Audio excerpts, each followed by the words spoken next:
जब दुनिया दो हिस्सों में बट रही है, अमेरिकी धड़े और रूस चीन धड़े में, तब भारत चुपचाप एक ऐसा दांव चल रहा है जो उसे न केवल शक्ति के शीर्ष पर पहुंचाए बल्कि भविष्य के युद्धों का निर्णायक खिलाड़ी भी बना देगा। और इस शतरंज की बिसात पर अब उतरने वाले हैं रूस के राष्ट्रपति व्लादिमीर पुतिन। यह दौरा सिर्फ एक डिप्लोमेटिक विजिट नहीं है, यह एक टर्निंग पॉइंट है जहां भारत को मिल सकता है ब्रह्मोस 2 जैसे हाइपरसोनिक मिसाइल, Tu-160 जैसे न्यूक्लियर बॉम्बर्स और S-500 जैसे अंतरिक्ष तक मार करने वाली anti air defence shield.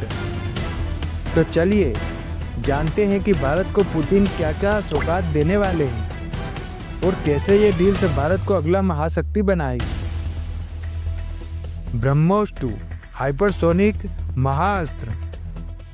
Bharat और रूस मिलकर ब्रह्मोस 2 को फिर से एक्टिव करने की तैयारी में है। जिरकोन 3M22 से प्रेरित ये मिसाइल 9000 किलोमीटर प्रति घंटा की रफ्तार से उड़ सकती है, यानी कि आवाज से 8 गुना तेज।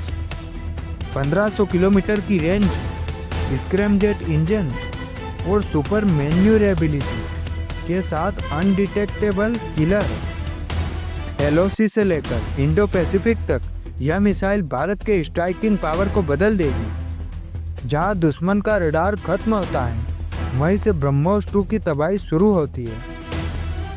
अब चलते हैं Su-57 डील पर। रूस भारत को Su-57E 5th generation fighter jet देने की पेशकश कर रहा है। इस ऑफर में शामिल है joint production plus transfer of technology. Su-57 चीन के J-20 और पाकिस्तान के JF-17 जैसे विमानों को मात देने में सक्षम है। लंबी दूरी हाइपरसोनिक मिसाइल्स और स्टील्थ टेक्नोलॉजी के साथ के स्क्वाड्रन को मिलेगा एक असली और सच्चा साथी। अगले में नाम आता है रूस का Tu-160 बॉम्बर, दुनिया का सबसे तेज supersonic strategic bomber. KS-102 nuclear और KH-101 कन्वेंशनल मिसाइल ले जाने में सक्षम। भारत के पास आज तक कोई भी स्ट्रेटेजिक बॉम्बर नहीं है। यह भारत की न्यूक्लियर डिटरेंस को त्रिकोणीय बनाएगा, लैंड, एयर और सी। Tu-160 का मतलब है हजारों किलोमीटर दूर बैठकर दुश्मन के शहरों को राख बना देना। अनमैन्ड न्यूक्लियर टॉर्पीडो जो समंदर की गहराइयों से दुश्मन के तटीय शहरों को तबाह कर सकता है। हाई यील्ड वारहेड से न्यूक्लियर सुनामी पैदा करने की क्षमता रखता है, यानी कि पानी के नीचे एक ऐसी तबाही छुपी है जो पूरा तटीय इलाका बहा सकती है। और अब बात करते हैं S-500 की, जो कि धरती से लेकर अंतरिक्ष तक एक शील्ड की तरह कार्य करेगा। S-400 से भी 10 गुना तेज और advanced ballistic missile, stealth aircraft और लो ऑर्बिट सैटेलाइट को मार गिराने की क्षमता, 600 किलोमीटर की रेंज और multi layer air defence. Bharat की सीमाओं से लेकर अंतरिक्ष तक अभेद्य कवच तैयार हो चुका है। अगर S-400 दुश्मन का डर था, तो S-500 उसका अंत है। आत्मनिर्भर भारत में रूस का निवेश।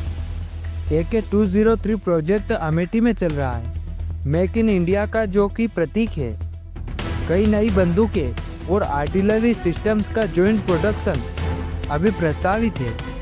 आगे रूस चाहता है कि ग्लोबल सप्लाई चेन में भारत उसका भरोसेमंद पार्टनर बने। तो दोस्तों, रूस का ये दौरा भारत के लिए केवल हथियारों की सौगात नहीं है, बल्कि ये एक भरोसे का पैगाम है। पुतिन का भारत दौरा अमेरिका और पश्चिमी दुनिया को यह साफ संकेत देता है कि भारत किसी दबाव में नहीं, बल्कि अपने राष्ट्र हित में निर्णय लेता है। और आने वाले दिनों में जब ब्रह्मोस 2 उड़ान भरेगा, जब Tu-160 भारत की आकाशगंगा में तैर रहा होगा और जब S-500 हमारी सीमाओं पर पहरा दे रहा होगा, तो दुनिया देखेगी कि भारत न तो किसी की छाया है, न किसी का पिछलग्गू, बल्कि एक ऐसा देश है जो अपने दम पर वैश्विक संतुलन बना रहा है। अगर आपको ये जानकारी अच्छी लगी हो तो वीडियो को लाइक करें, शेयर करें और अपने दोस्तों के साथ चैनल को सब्सक्राइब करें। चलिए मिलते हैं एक नए वीडियो के साथ। तब तक के लिए जय हिंद, वंदे मातरम।